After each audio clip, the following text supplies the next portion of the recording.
This is John for Global Traveler. I'm talking travel today with Michael Londra, entertainer, TV personality, and more. And we're going to learn all about that. How are you, sir? I'm grand. I'm grand. It's St. Patrick's season now, so people like me are uber busy during this time. But luckily, I've actually a couple of days off this week before I hit the road again to back on tour. Well, we're going to find out where you're going, but let's back it up a little bit to how you got started. I know you kind of got started in entertainment a little bit later. You were a behavioral therapist first, Very good. Yeah, God, you've done your research. a Yeah, little so bit. well, there's Ireland, particularly in the 80s and 90s, 80s in particular, um, everybody was emigrating, and there was very few opportunities to kind of take any sort of professional music or entertainment career. And in truth, it didn't even cross my mind. I went to college like a good boy and did what I thought I was meant to do. And I actually ended up being a behavior therapist with people who had learning disabilities and loved it. And didn't have any sort of thoughts of being a professional singer, but I grew up. Wexford is home of a very, very world famous opera festival. So I learned how to sing at a very early age. All of my family are singers. I didn't really have a choice, And my friends staged an intervention there when I was about 30, and they told me to take the stick out of my ass and go and be adventurous. And that's what I did. And luckily, I haven't been unemployed since. And Yeah, that's a while you've ago, done. John. Don't mind me telling you. No, I was going to say you've done pretty well in your career. I think it's a good career choice. Uh, Yeah. you tell us a little bit about Riverdance. How did that come to be? Uh, you know, um, it was kind of by default. I was doing musical theater. I was in Dublin at the time. I had spent a year in New York, and I could only get a year's visa. Came back to Dublin. I played the lead. I was Joseph in the Amazing Technicolor Dreamcoat and a few other musicals. And I was doing a show called JFK. And the composer of Riverdance came on opening night. And the next day, I got a call, the summons. And I saw it really as a way to get my green card. So I jumped at it. And I didn't realize at the time, the impact that it would have on my life and my career. I ended up being the lead singer of Riverdance on Broadway. And that kind of gave me a calling card. And I kind of built my career from that. But being in Riverdance at the time, it was part of the zeitgeist then. It was very cool and a lot of fun. And if I'd stayed any longer, it would have killed me. But I like a challenge, and I knew I didn't want to stay with the show for years and years. That's not for me. However, I'm super super grateful. I actually met Michael Flatley only 2 days ago in New York, and reminded him that his creation changed my whole life. Well, I was going to say, for especially for an Irishman like yourself, you're native there, and to star in that had to be like mind blowing, I would think. Well, I don't know that it was mind blowing. I'm not that kind of guy. I'm not starry eyed. I'm a hard worker, and I took it very seriously. And while I love being a singer, inside I've always been a producer. And so even though I was doing 8 shows on in the Gershwin, an amazing theater, I was planning for the future, and I kind of realized that I didn't want to be on Broadway full time. It's not who I am. Okay, However, I wanted to make Broadway shows. That's the difference. well, along with other things you've made, you started a tour of Ireland, Ireland with Michael. Tell me a little bit about that. How did that come to be? Yeah, I started touring about 10 years ago, I guess.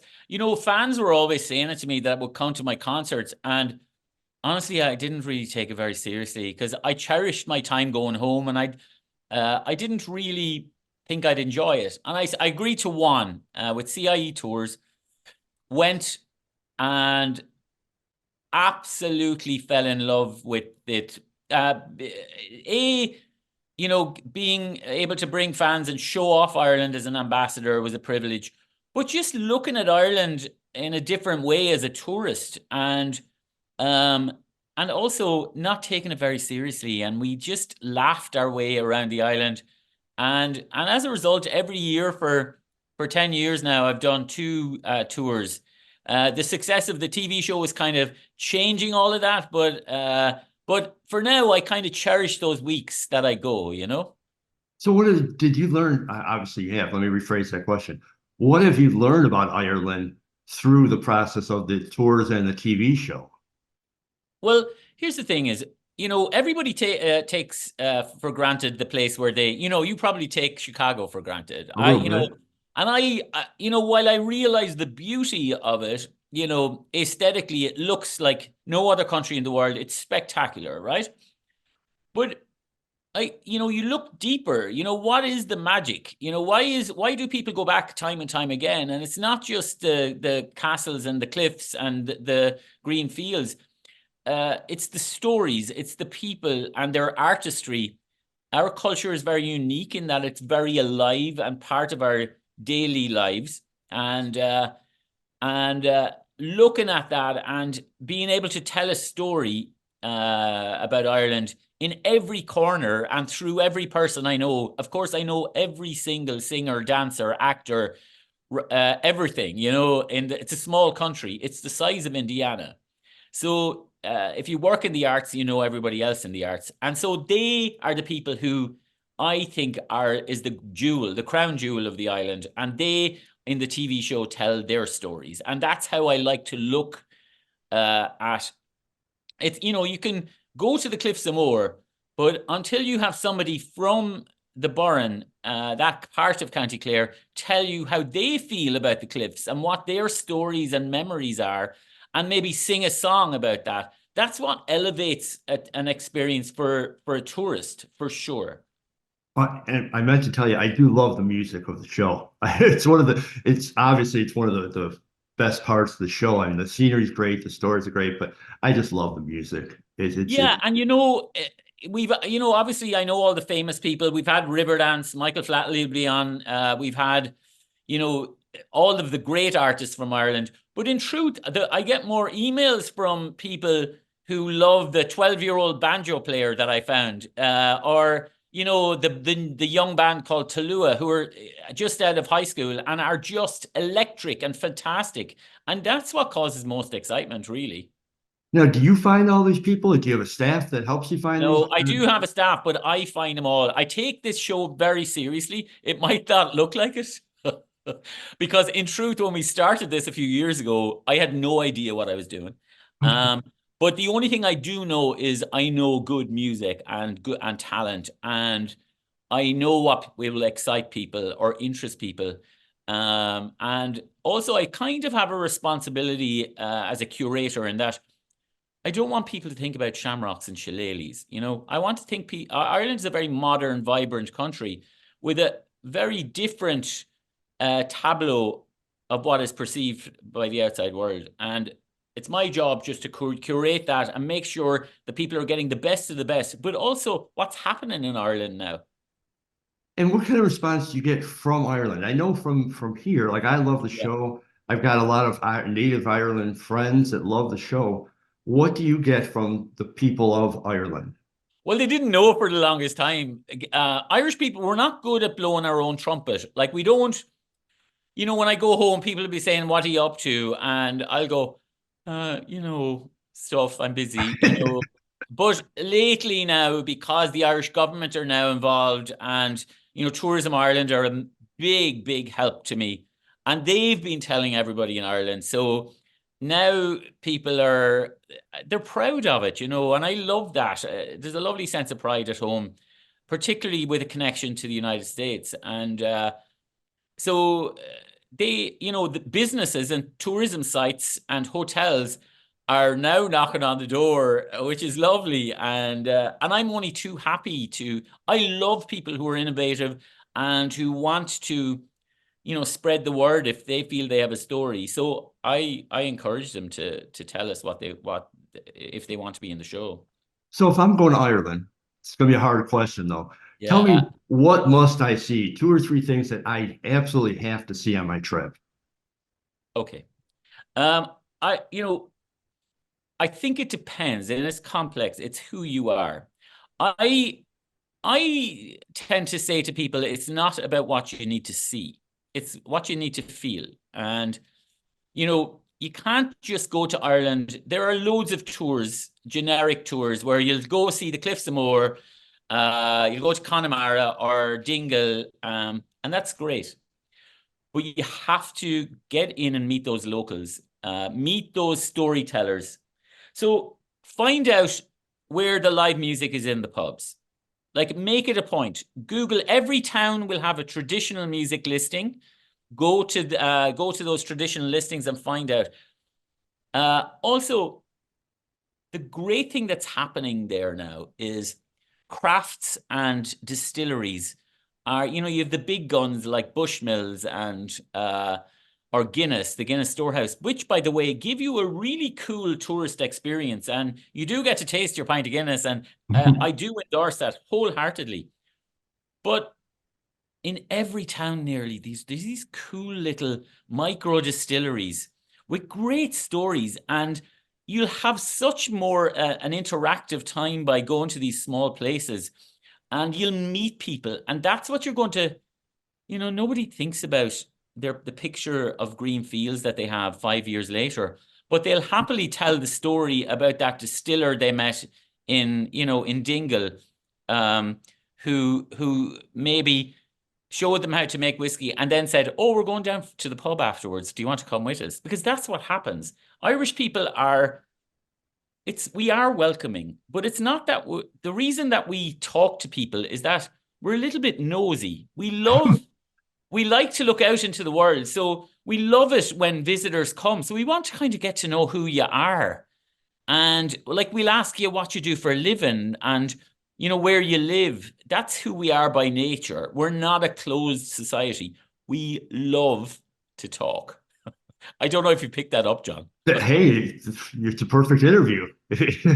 Nobody wants to hear me talk. They want to hear your stories. Oh, yeah, I get it. Now, obviously, you've traveled outside of just Ireland. Yeah. Where else have you gone that has really impressed you? Yeah. So I'm an adventurer, and I've been to about 70 countries, I guess, Oh. because of singing, which is great. It's brought me all over the world. There's a few places that I really love. Cambodia, uh, um, Southeast Asia in general. Like, I love Indonesia. I love Malaysia. I like, if I'm comparing, like, I give me Kuala Lumpur over Singapore every time. I like rough around the edges cities. And again, I'm not one for going to see the tourist sites ever, really. I actually just came back from Bali. I was there week before last, and again, I went to Tagalalang up in north of Ubud there, and I found a lovely little retreat in the jungle and went hiking and skiing, water skiing and surfing, and it was an adventure.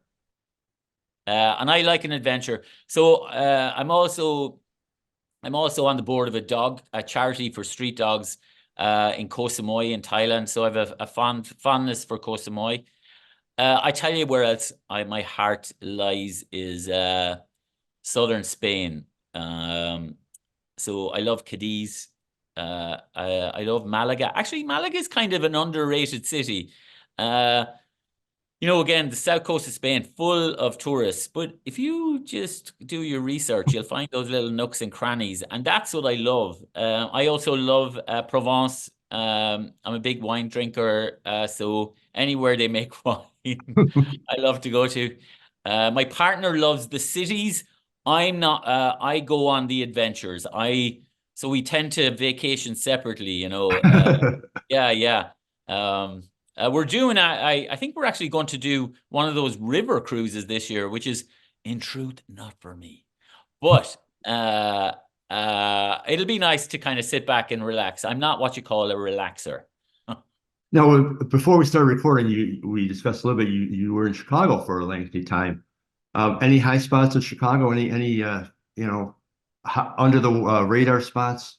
No, well, for me, it's food, food, and food. Like, it's the greatest food city in the world.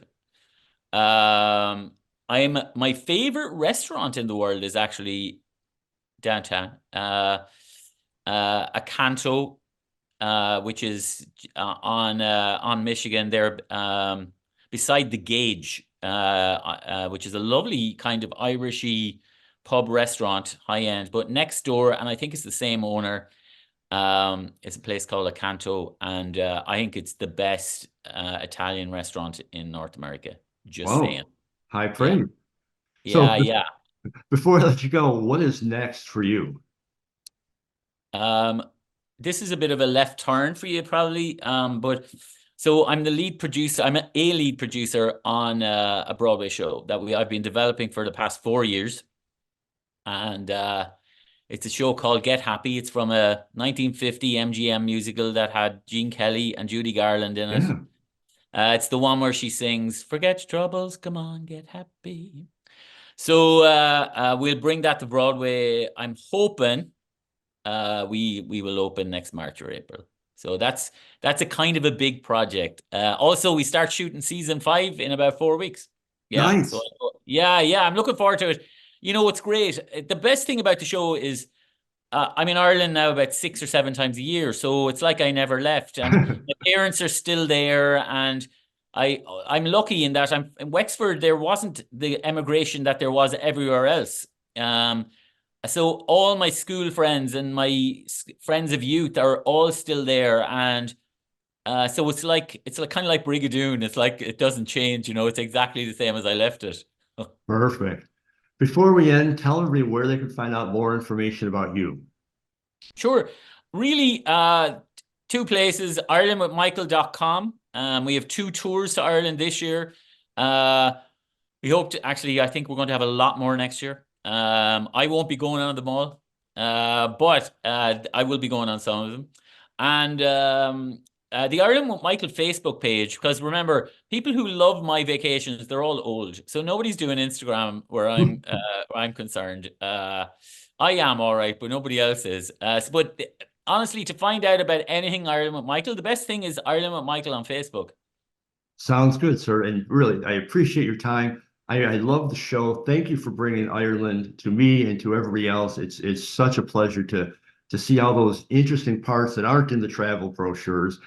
And I'm like you, I love those parts. So I'm so grateful that you picked that up because that's the whole intention. There's a story around every corner in Ireland, and we'll be doing this for a long time. I've told Rick Steves that he better get used to me.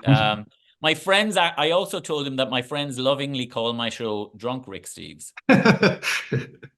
well, call it whatever you want. I call it a pleasure. Michael, thank you so much for your time. I really appreciate it. Excuse me. I'll be following and I'll be watching. So thank you Thank you very much, much, sir. sir.